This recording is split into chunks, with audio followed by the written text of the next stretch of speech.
Hello everyone, welcome to BSc coaching. जैसा कि आप जानते हैं कि आईबीपीएस का नोटिफिकेशन आ गया है, तो जल्दी से हम इससे गो थ्रू कर जाते हैं। सबसे पहले जो है वो हमारा डेट है, जो कि डेट है 1 अगस्त से लेकर के 21 अगस्त। तो ये डेट बहुत ही ज्यादा इंपॉर्टेंट है। 1 अगस्त से ही शुरू हो चुका है और ये 21 अगस्त तक रहेगा। तो टेंशन की बात नहीं है कि लेट हो रहा है, कोई बात नहीं। 1-2 दिन का टाइम लीजिए, अच्छे से समझ लीजिए, डॉक्यूमेंट्स अपने पास पर रखिए, फिर उसके बाद आप फॉर्म भरने का शुरू करेंगे। जो टेंटेटिव डेट्स आए हैं उसमें ये लिखा हुआ है कि जो हमारा एग्जाम्स हैं वो हमारा अक्टूबर और नवंबर के टाइम में होगा। अक्टूबर में जो है हमारा रखा गया है कि हमारा प्रीलिम्स जो है वो होगा, एंड देन नवंबर के टाइम में रखा गया है कि जो है वो हमारा मेंस का रहेगा, और उसके बाद जो है फिर वो इंटरव्यू का अपना निकालेंगे। तो ये डेट बहुत ही इंपॉर्टेंट है, 1 से लेकर के 21 तारीख तक का। उसके बाद हम जैसा कि जानते हैं कि आईबीपीएस जो है ये कंबाइंड बैंक्स के लिए आते हैं, तो इसमें बहुत सारे बैंक्स जो है पार्टिसिपेट कर रहे हैं। इस बार जो बैंक्स पार्टिसिपेट कर रही है वो टोटल के टोटल 11 बैंक्स जो है वो पार्टिसिपेट कर रही है। इसमें सबसे इंपॉर्टेंट चीज क्या है, आपकी वैकेंसी।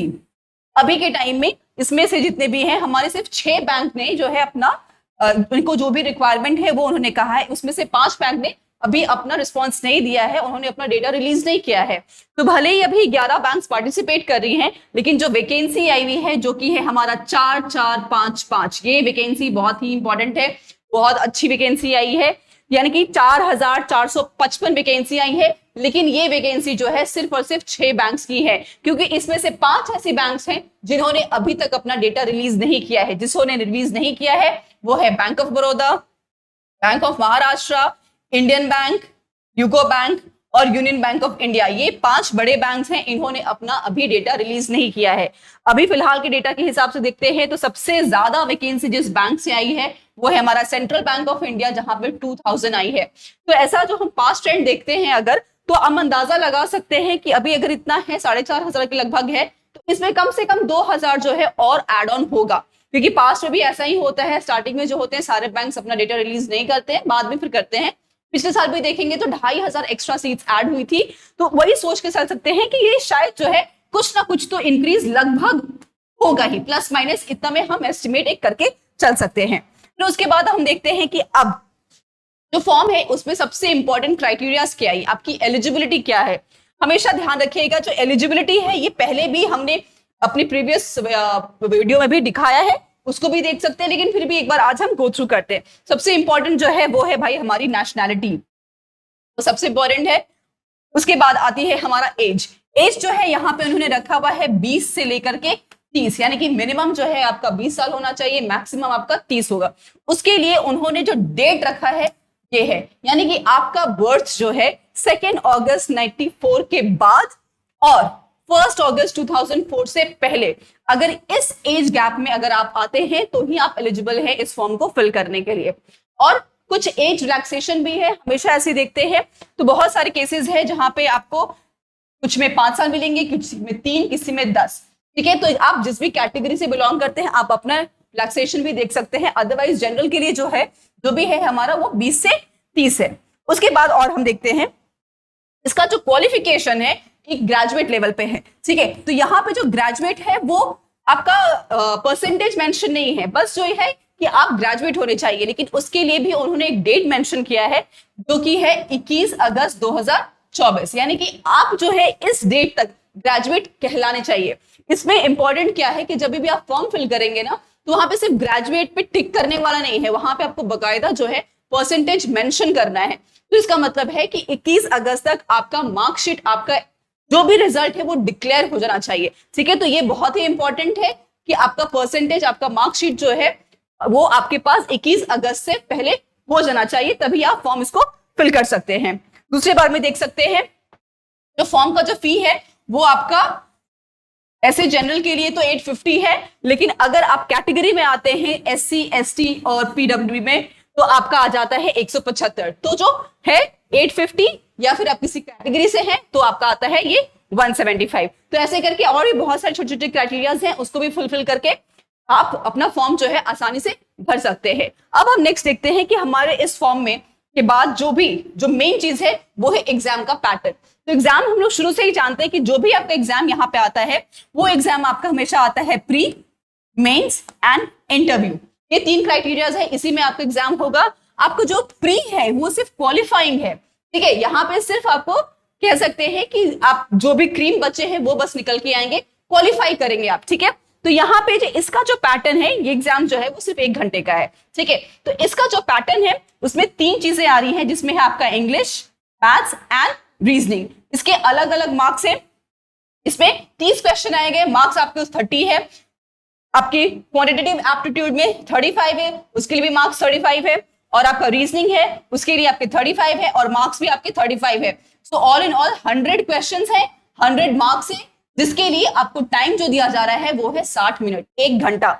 यहाँ पे आपको क्वालिफाई करना है, और सबका अलग अलग क्वालिफाइंग होगा, अलग अलग कट ऑफ होगा, और इसमें नेगेटिव मार्किंग भी है जो कि आपका है 0.25, ठीक है। ये भी बहुत इंपॉर्टेंट है। तो इंडिविजुअल कट ऑफ और नेगेटिव मार्किंग, इसे करके आप ये 3 सब्जेक्ट कर लेते हैं। अगर आप क्वालिफाई कर जाते हैं तो फिर आप जो होते हैं वो नेक्स्ट स्टेज में जाते हैं, जो कि है हमारा मेंस। मेंस भी जो है वो थोड़ा सा एडवांस लेवल का आ जाता है।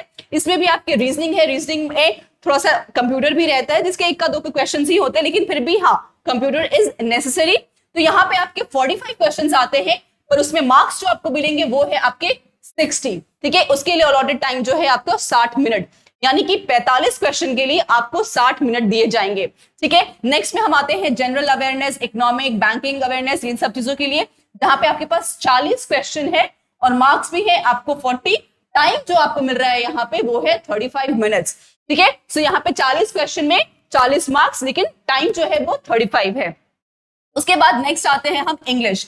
इंग्लिश के लिए आपके 35 क्वेश्चन है, जहां पे मार्क्स आप स्कोर करेंगे जो है 40, और यहाँ पे आपकी टाइमिंग जो है वो 40 मिनट्स है। उसी तरह डेटा एनालिसिस है, यहाँ पर भी आपके 35 क्वेश्चन है, लेकिन टाइम और आपका समय जो है वो बिल्कुल रीजनिंग से मैच कर रहा होगा। देखेंगे यहाँ भी मैक्सिमम 60 है और यहाँ पे भी 60 है, लेकिन टाइम 45 है, ठीक है। तो आप समय अपने हिसाब से देखेंगे, हर एक सब्जेक्ट के लिए आपको टाइम मैनेज करना बहुत ही ज्यादा इंपॉर्टेंट है, और ऐसा करके आपको टोटल 200 मार्क्स में से आपको मार्क स्कोर करना होगा। इसके साथ जो है बात जो है एक्स्ट्रा एक और जो आता है, जहां पे आपका डिस्क्रिप्टिव होता है। ये डिस्क्रिप्टिव जो होता है, यहाँ पे आपको एक लेटर राइटिंग स्किल्स है, एसेज है, फिर आपको किसी पर्टिकुलर ओपिनियन देना है। तो एक जैसा कि बस होता है जैसे आप स्कूल में कैसे आप लिखते थे, बिल्कुल वैसे ही ऐसे टाइप में आपको डिस्क्रिप्शन में लिखना होगा, जहां पे आपको मार्क्स जो आपको मिल रहे हैं वो है 25, और समय जो है आपका वो है 30। तो आधे घंटे में आपको 25 मार्क्स, ये इंडिविजुअल कट ऑफ इसका रहेगा, और ये भी आपका जो है क्वालिफाइंग में करेगा। यहाँ पे होने के बाद जब ये सब कुछ क्लियर हो जाएगा, जो मेंस में आपका क्या पार्ट हो गया, यहाँ पे पहला जो होगा आपको वो एमसीक्यू, जो कि आपके 200 मार्क्स के लिए है। उसके बाद जो आता है आपके डिस्क्रिप्टिव, जो कि है आपके 25 मार्क्स के लिए है।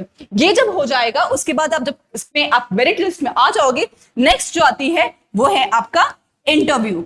इंटरव्यू में आप स्कोर करोगे, एंड देन उसके बाद मेंस और इंटरव्यू का मार्क्स जो है वो कंसोलिडेट करने के बाद आपका एंड रिजल्ट आएगा, ठीक है। सो प्रीलिम्स जो था वो सिर्फ क्वालिफाइंग था, लेकिन मेरिट जो बन रहा है आपका मेंस और आपका इंटरव्यू जो है उसके बेसिस पे हो रहा है, ठीक है। अभी देखते हैं कि डॉक्यूमेंट्स जो है वो बहुत ही इंपॉर्टेंट है, क्योंकि सब कुछ तैयारी हो जाएगी, लेकिन लास्ट में अगर डॉक्यूमेंट्स मिसिंग है आपका, या आप सही से आप प्रूफ नहीं दे पा रहे हैं, तो वो अच्छा नहीं लगेगा।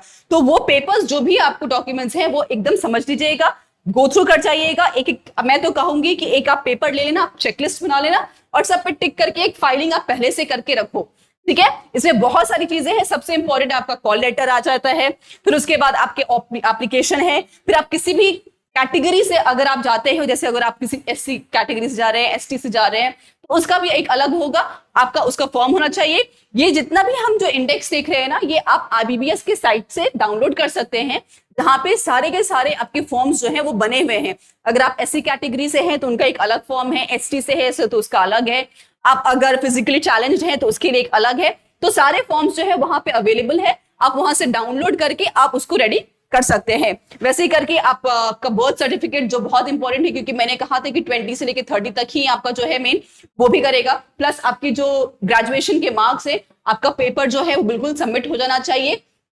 फिर उसके बाद बहुत सारी सी चीजें हैं जो आप प्रॉपर तरीके से एक एक बकायदा मैं कहूंगी एकदम line by line, word by word जाइए, इसको पढ़िए, एंड देन उसके बाद अपने डॉक्यूमेंट्स जो है उसको प्रिपेयर करके रख लीजिए। इसलिए हड़बड़ाने की बात नहीं है, आप आराम से आज ये नोटिफिकेशन जो है वो हमारे से भी देख सकते हैं, और लगे हाथ इसका जो आपको लिंक है वो हमारे डिस्क्रिप्शन बॉक्स में भी रहेगा, वहां से भी आप जाकर IBPS की साइट पे जाइए, वो नोटिफिकेशन जो है उसको डाउनलोड कर लीजिए और प्लीज गो थ्रू 1 by 1 ताकि आपसे किसी भी तरीके से कोई भी गलती ना हो सके। ठीक है, तो ऐसे आराम से आप करते रहिएगा, फॉर्म भरिएगा और देखिएगा जो वैकेंसी है उसमें एक सीट जरूर आपकी होगी। Thank you.